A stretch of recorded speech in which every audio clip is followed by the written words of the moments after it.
Nah, sobat-sobat sekalian, kita tidak mengomentari atau saya tidak akan mengomentari salah satu paslon yang terjadi, yang memenangkan atau salah satu paslon yang ikut dalam kontestasi pemilu kada serentak di Indonesia kali ini 27 November 2024. Tetapi kita akan membahas secara langsung apa kira-kira langkah ketika pemilu kada ini telah selesai atau telah usai dilaksanakan.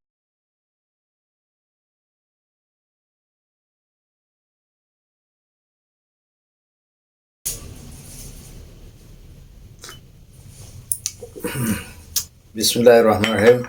Assalamualaikum warahmatullahi wabarakatuh. Alhamdulillah, sobat-sobat, bersyukur kita kepada Allah Subhanahu wa taala atas segala nikmat dan karunia yang sudah diberikan kepada kita selama ini, sehingga kita bisa beraktivitas di dunia yang fana ini. Dan tentunya salam beriring salam tidak bersama-sama kita kirimkan pada junjungan alam Nabi besar Muhammad sallallahu alaihi wasallam dengan mengucapkan Allahumma shalli ala sayyidina Muhammad wa ala ali sayyidina Muhammad. Mudah-mudahan dengan berbanyaknya kita berselawat kepada beliau, Allah izinkan kelak di yaumil mahsyar beliau untuk memberikan syafaat kepada kita semua. Sobat-sobat sekalian, dimanapun Anda berada saat ini, yang paling nikmat pagi ini adalah segelas kopi. Nah, mudah-mudahan sobat-sobat sekalian masih bisa ngopi dimanapun Anda berada dan menikmati seruput demi seruput kopi. Tapi video kali ini kita tidak membahas tentang kopi. Baik, sobat-sobat sekalian, selama ini memang kita fokus membahas dalam beberapa video yang lalu tentang masalah hukum pidana. Nah, kali ini yang kita bahas bukan, atau yang akan saya komentari tentunya bukan tentang hukum pidana, tetapi kita baru saja selesai, seluruh negara Republik Indonesia ini secara serentak telah melaksanakan pemilu kada atau pilkada, pemilihan kepala daerah dalam bentuk pemilihan umum. Nah, tentunya hasil yang didapat sangat beragam sekali. Ada yang bersukacita, ada yang sedih, kecewa, dan lain sebagainya macamnya. Ada yang marah tentunya, karena mungkin dari paslon atau pasangan calon ini menganggap timnya kurang bekerja, mesin partai kurang bekerja, dan lain sebagainya, sehingga tidak bisa optimal atau tidak bisa mencapai suatu hasil yang maksimal, sehingga melanggengkan kepada kursi kekuasaan di tingkat daerah tentunya.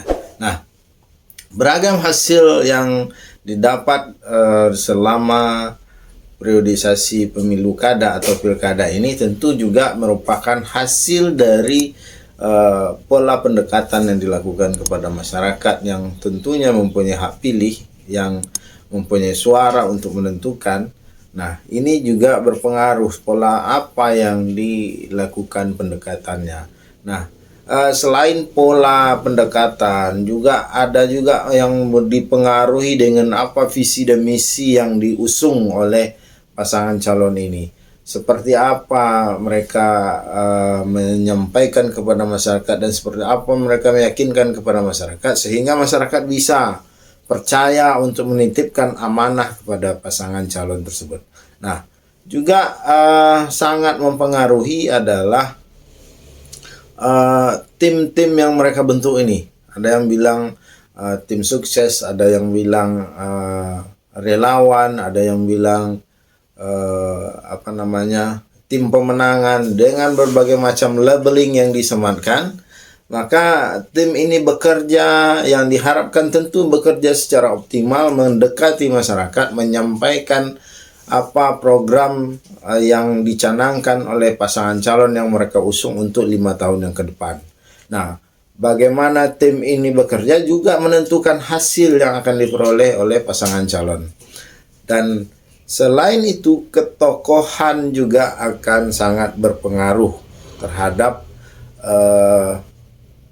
pasangan calon ini bisa meraih suara terbanyak di daerah pemilihannya itu. Nah, ini adalah suatu polarisasi politik yang dibangun oleh bangsa kita selama ini, di mana pemilu kada atau pemilihan kepala daerah yang dulu sebelum masa reformasi itu dilakukan melalui Dewan Perwakilan Rakyat Daerah, begitu juga pemilihan presiden juga dulu dilakukan oleh DPR RI. Nah, sekarang terjadi pola pergeserannya, mana pemilihan itu dilakukan langsung oleh masyarakat atau warga atau penduduk yang memiliki hak pilih tentunya sesuai dengan Undang-Undang Dasar 1945. Nah, hasil ini tadi seperti yang saya jelaskan bahwa sangat dipengaruhi oleh yang namanya ketokohan, dipengaruhi oleh bagaimana tim yang bekerja untuk meyakinkan masyarakat, bagaimana apa visi dan misi program yang diusung oleh pasangan calon ini sangat menentukan. Selain itu, tokoh yang mengusung ini juga sangat mempengaruhi, seperti yang kita lihat di Pilkada Jawa Tengah, di mana mantan Presiden Jokowi ikut berkampanye untuk salah satu paslon. Nah, paslon ini akhirnya mampu meraih suara yang cukup signifikan dibandingkan pesaingnya.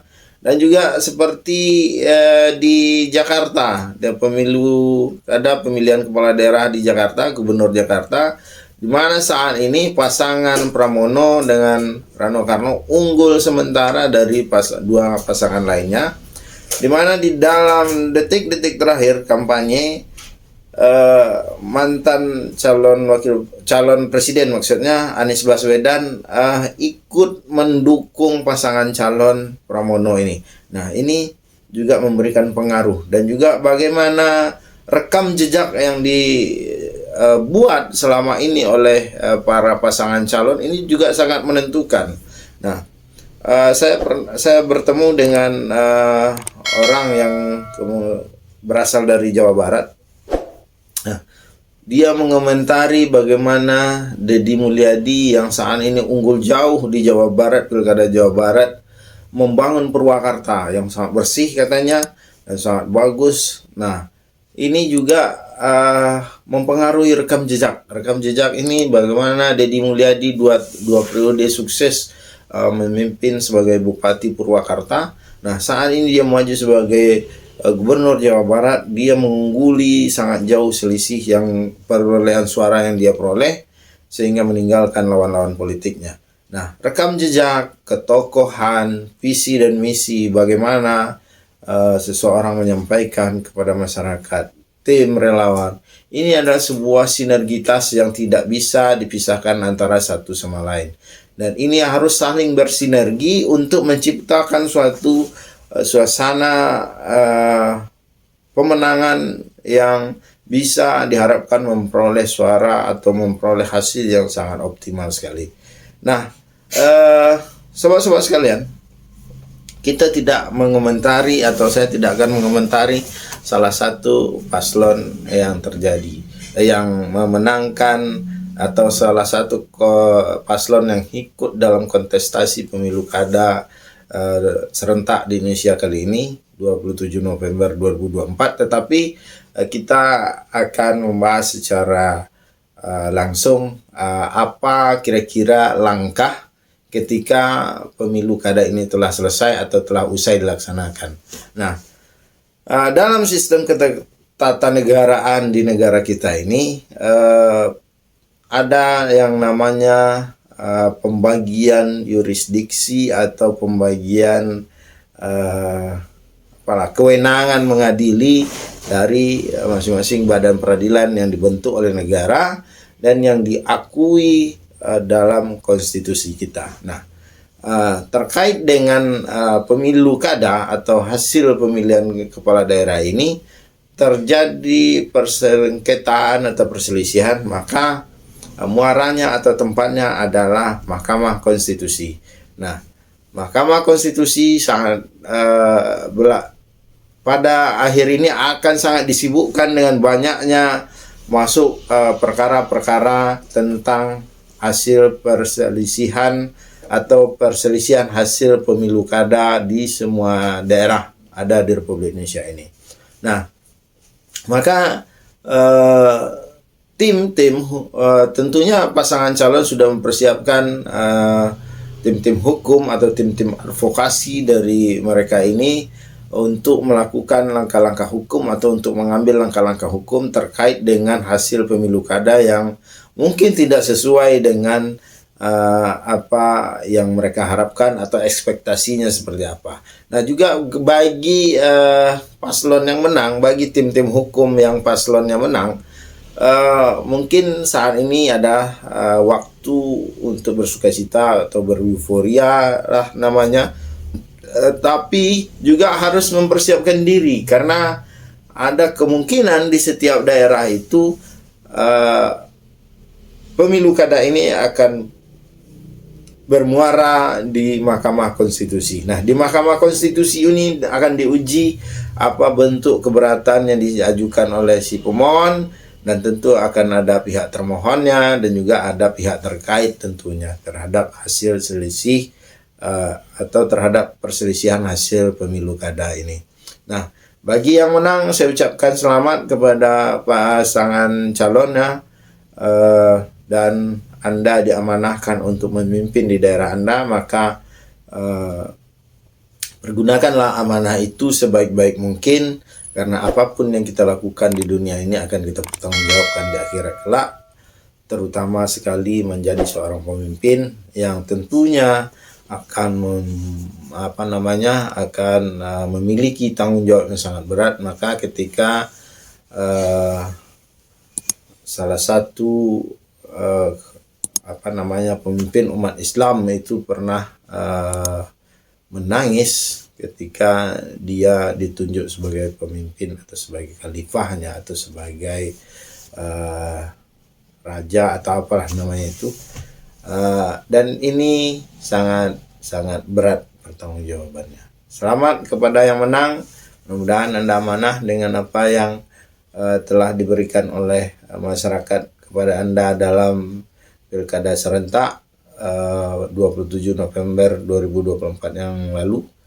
Dan bagi yang kalah, jadikan sebagai ajang introspeksi diri dan jadikan sebagai ajang pembelajaran politik. Dan tentunya Anda masih punya langkah-langkah atau upaya hukum untuk mengajukan gugatan ke Mahkamah Konstitusi.